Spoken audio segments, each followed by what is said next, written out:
Welcome to Building Healthy Relationships. I'm your host, Lloyd, and it's going to be another phenomenal virtual parenting workshop. We're happy to be able to share this information with you. Thank you again to Ms. Cooper, who has allowed us the opportunity to share our workshops virtually. The objectives for today. We will be defining healthy relationships. We are going to complete the relationship satisfaction and self-esteem scales. We're going to understand the attachment theory. We're going to discuss adverse childhood experiences, ACEs, and how it affects how we connect to others. We're also going to learn 3 steps to overcoming communication pitfalls. What is a healthy relationship? I would like for us to just close our eyes and think back to the relationships that helped us to feel really secure, happy, good about ourselves, good about life, and just really it's just a really nice warm feeling and a smile comes over our faces whenever we think of these people. And I want you to write them down, write their names down, just to keep in mind that positivity, that good feeling that you had, that relationship created for you. And there you have it. A healthy relationship is when we have a connection based on mutual respect, trust, honesty, and support. This could be a mentee-mentor relationship. It could be a husband-wife relationship. It could be a partner-partner relationship. It could be an employer-employee relationship, or a parent-child relationship, or a grandmother-grandchild, grandfather-grandchild relationship. The relationship brings more joy than stress into our lives. The qualities of a healthy relationship include support and listening, respect, communication. Is it an open door policy? Do you feel as though you could really talk about anything that might be troubling you? Trust, being yourself. I remember reading a quote once about friends, and one friend just soiled their pants, and they said a friendship is being able to be able to do that, and your friend is okay with you doing that. Right? And it just gets to the heart of just being able to mess up, be yourself, and it's okay. We have honesty, safety, equality, again the qualities of a healthy relationship. The first activity, we like, as Lloyd and Lloyd, we like to know data. We like to understand what it is we are coping with in terms of feelings, in terms of self-esteem, prior to doing our life skills training. And then we assess again at the end to see how much of an impact the intervention had, right? And so that's why we're going to look at the relationship scale. It was designed by Dr. David Burns, who's the author of 10 Days to Great Self-Esteem, as well as Feel Good. And I remember my dad gave me that book, 10 Days to Great Self-Esteem, when I was just a teen. And I went through the entire book, front to back, and it was really remarkable. Rosenberg's self-esteem scale, that one really helps us understand how we feel about ourselves, right? And again, it just offers us some insight and says, this is what provides us with a bit of a blueprint. This is what I have to work on. And it could always change, it could always get better. So there's that element of hope. So here we have the Dr. Burns's assessment of relationships, the relationship scale, and he looks at 7 pieces: the communication and openness, our ability to resolve conflict and arguments, our degree of affection and caring, our level of intimacy and closeness, satisfaction with our roles in the relationship, satisfaction with the other person's role in the relationship, overall satisfaction with the relationship. And he rates it from being very dissatisfied to a 0 to being very satisfied. And now we're going to debrief, what do my scores mean? Right, so the relationship satisfaction scale, the lower the scores, the more dissatisfied we are. 0 to 10, extremely dissatisfied. 11 to 20, very dissatisfied.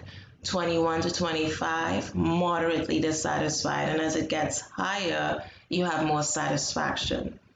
The self-esteem scale ranges from 0 to 30. Scores between 15 and 25 are within normal range. Scores below 15 suggest low self-esteem.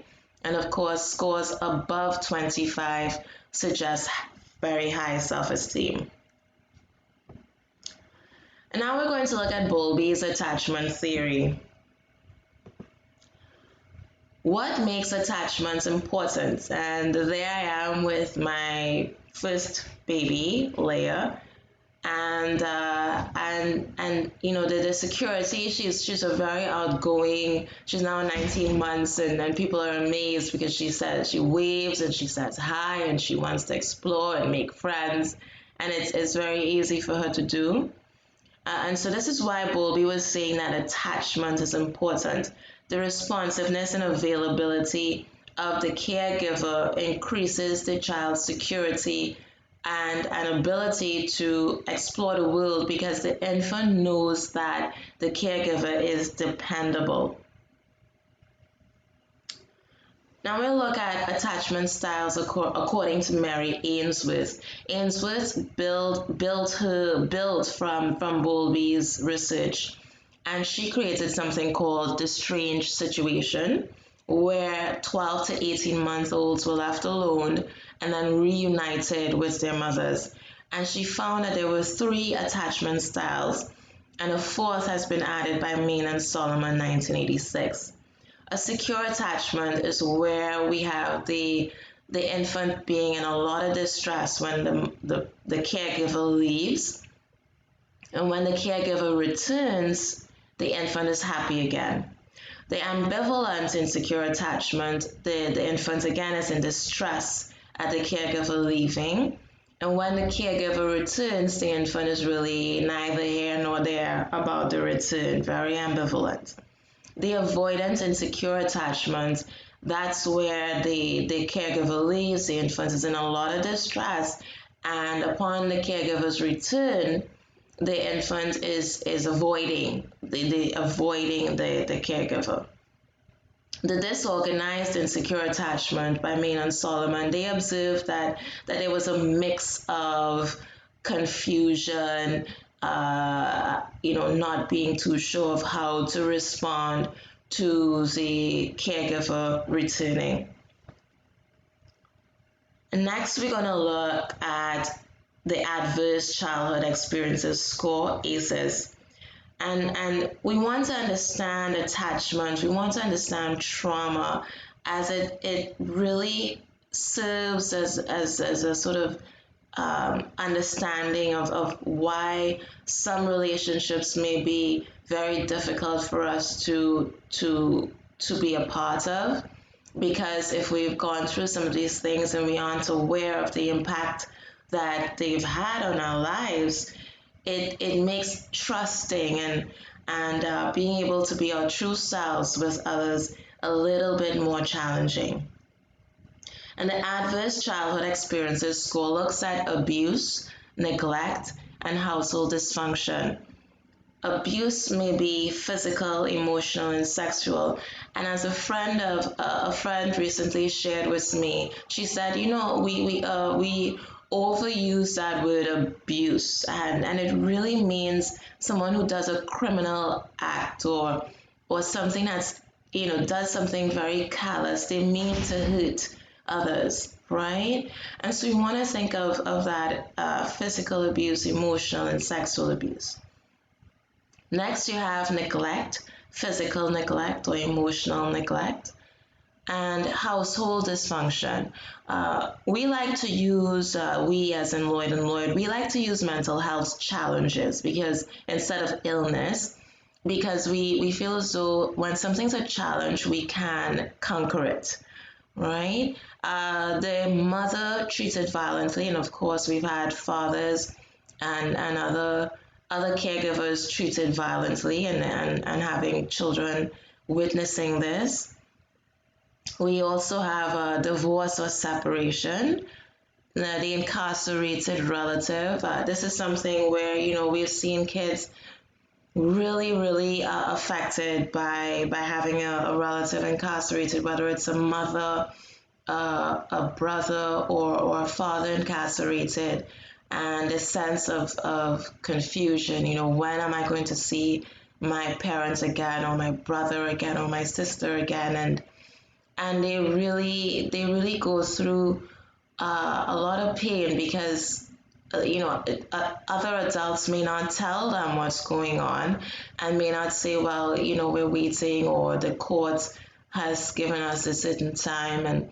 And sometimes we also experience frustration by the system where children say, okay, my mom is going to be coming out on Monday, and then the court says no, the person's not ready to be released, and they wait again for another 2 weeks, and the children experience a lot of anxiety over when they're going to be reunited with their loved ones. And of course, we have substance abuse, and we've seen, the various epidemics, whether it was the crack epidemic or now the opioid epidemic in the U.S., where grandmothers, parents, sisters, a lot of people have been really negatively affected by the drug use and abuse. And now we have an opportunity, of course, to assess your ACEs score. And again, it will just allow for insight for us to understand, what trauma, if any, did I go through, and remember that because of our struggle, we see our strengths, right? As Ryan Holiday says, the obstacle is the way. The obstacle is the way. We just have to identify it, and we know what to do about it. Now, what if your ACEs score is a 4 or more?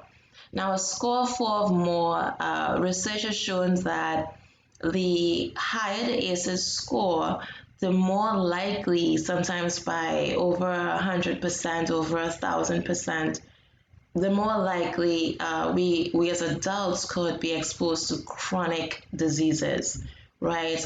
They've been able to connect the high ACEs score to depression, to heart disease, right, to lung disease. And it shows that, experiencing trauma, experiencing severe emotional distress, as adults, we may not choose the healthiest habits or rituals, and it shows up in our physical well-being, our physical well-being. And what does it mean, when you have all this, you're experiencing or have experienced childhood trauma? Basically, the child is overloaded with stress hormones, and they're in flight, fright, or freeze mode, and it affects their variability to learn in school. Right? And that's why our program, the Resilient Stars program, has been playing a really important role in teaching children life skills to increase their executive functioning. And as Daniel Goleman said in his book, Emotional Intelligence, as well as his other book, Social Intelligence, that our emotional brain can hijack our logical brain. And the more that we actually find and teach kids how to resolve emotional distress, you're going to actually see their motivation to learn increasing steadily as well.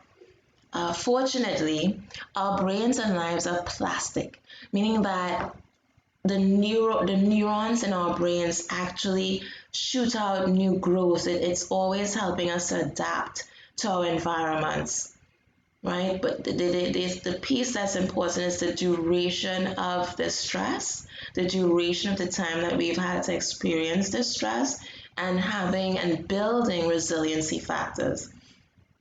And some of these resiliency factors include asking for help, developing trusting relationships, forming positive attitudes, listening to feelings, and that could improve the quality of our lives. And as Tony Robbins said, the quality of our lives also reflect on the quality of our communication. And the communication that's really important is how we communicate to ourselves. What am I saying to myself every day?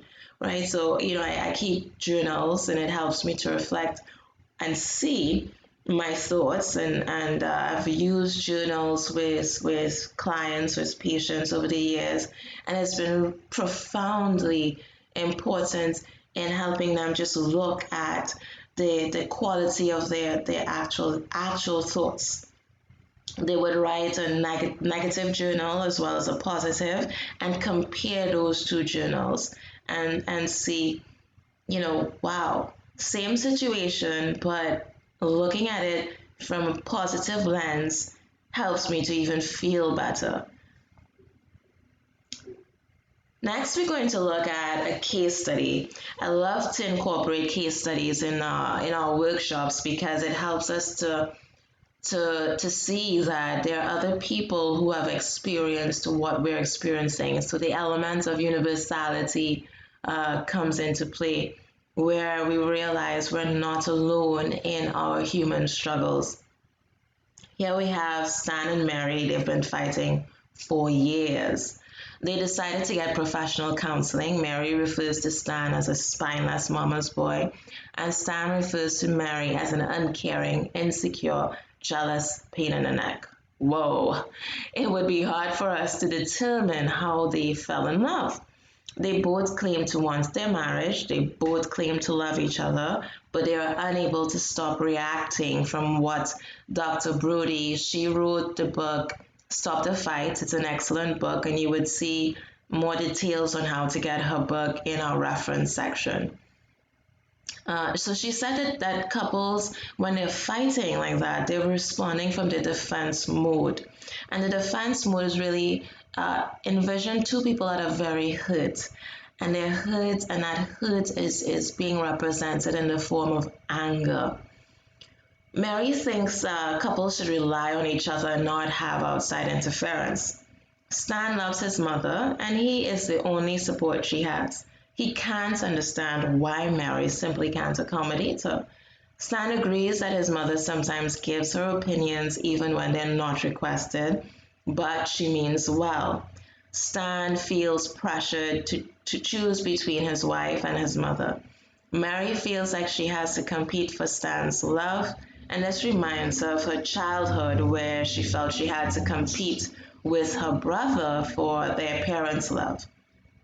Stan has always tried to please his mother and live up to her expectations, as she had a very traumatic time with his father. And so we see the elements of adverse childhood experiences, the emotional trauma, the neglect, the witnessing violence or perhaps witnessing violence. In Stan's case, right? We can't really know what traumatic time with his father means, but the trauma was there, and it could be coloring how Stan and Mary react to each other, because we're always sort of operating from a historical lens when we have relationships, as well as the current state of things. How could we learn to communicate from the core? Another Dr. Brody term, the core. Mary and Stan are reacting from defense mode, and we need them to react from the core for their relationship to be healed. Now, the question is, it takes two, right? We always say, a couple say, well, it takes two. I'm not going to be the only one trying to accommodate this person. And with this particular tool that Dr. Brody emphasizes on in her book, it's about one person deciding, I'm going to stop the fight. I am going to communicate from my core. And then eventually the other person starts to also, as Trinidadians say, melts like Baji, right? The other person starts to realize, okay, I'm behaving angrily toward my partner, but they are taking a more compassionate approach toward me, and has more empathy. That E word is huge, empathy. It's that emotional glue that keeps us close. Now we're going to get into the communication pitfall tips that we spoke about in the beginning.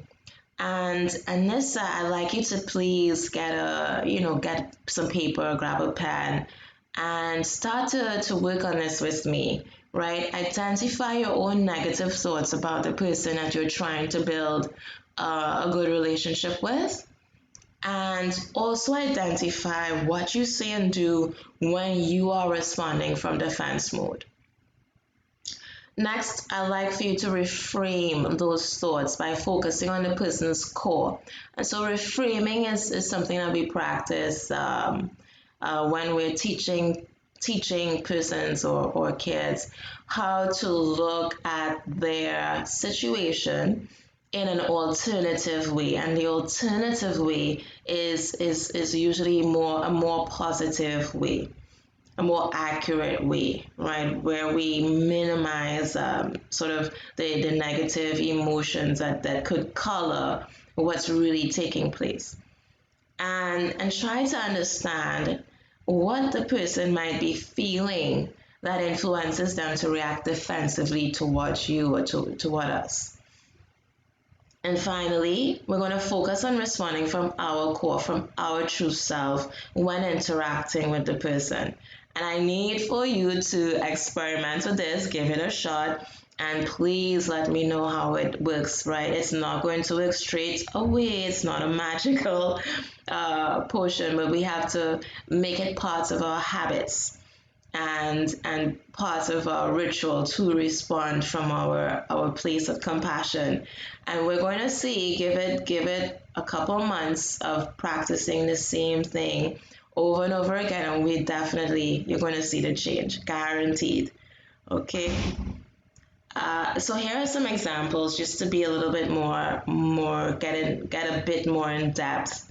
What are my negative thoughts about the person? You know, whether you think they're uncaring or mean or untrustworthy or annoying. Just make that list. Input 10 characteristics that you find disturbing about them. And next, look at your defense mode. You know, do you ignore them? Do you say hurtful things? Do you break things? Do you dismiss the person? Do you ignore their emotional cues? Right? So you can see in the picture of this couple where, you know, the lady is saying, you know what, talk to my back.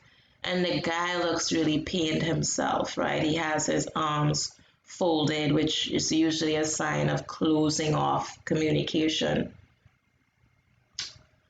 And the reframing approach, right? We want to shift our mindset from, oh, it's poor me, the rain is always falling on me, like it's too much, to, well, behind every rain cloud is a possible rainbow, right? And let's start that reframing by listing now the things that we like about the person, even if we have to go back to the original things that we just liked about them before we got into this sort of a negative fix, so to say. And when you make your list, try to aim for 10 and use empathy to find what they may be feeling. So empathy is literally our putting ourselves in that person's place. It's not sympathy. It's not, oh, they went through a difficult childhood or something and poor them. No, it's more like, well, if I were them and if I were experiencing me the way they do, how would I feel?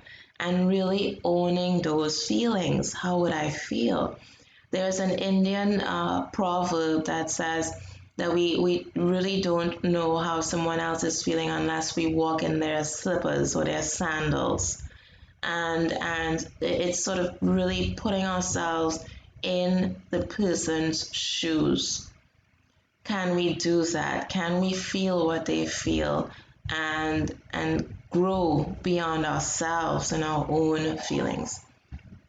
And that is the opportunity for us. That is the ability for us to build the glue, the authentic relationship that we want to have.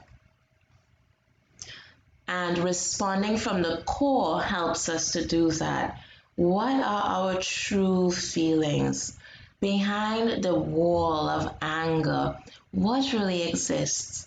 Right? There's a lot of pain, pain from the past, pain from the present, sort of a why me, type of feeling, and fears of abandonment, fears of being disappointed, particularly if in your own childhood experience you experienced a lot of disappointment in people and not being able to rely on. Remember when we started off with attachments, where the child is able to rely on the responsiveness of the caregiver. And if that's something that we did not have, it is very understandable as to why we may have concerns about abandonment, as well as it helps us to know that there's something, I can do something about this because of the very nature of resilience and the strength of the human spirit, and the power that we get from knowing that we belong to a higher being, to a higher source. We get courage, we get strength. And for those of us who don't believe in a higher power, we could choose to believe that within ourselves we have the ability to overcome. Right? So can you choose to respond from a place of compassion? And the answer is yes, most definitely. With practice, we can definitely respond from a place of compassion every day. So here's a challenge I have for you, and I would love for you to take this challenge up and drop me a line. You'll find the email contact in the last slide. I would like for you for 30 days, that's the amount of time we need to make something a habit.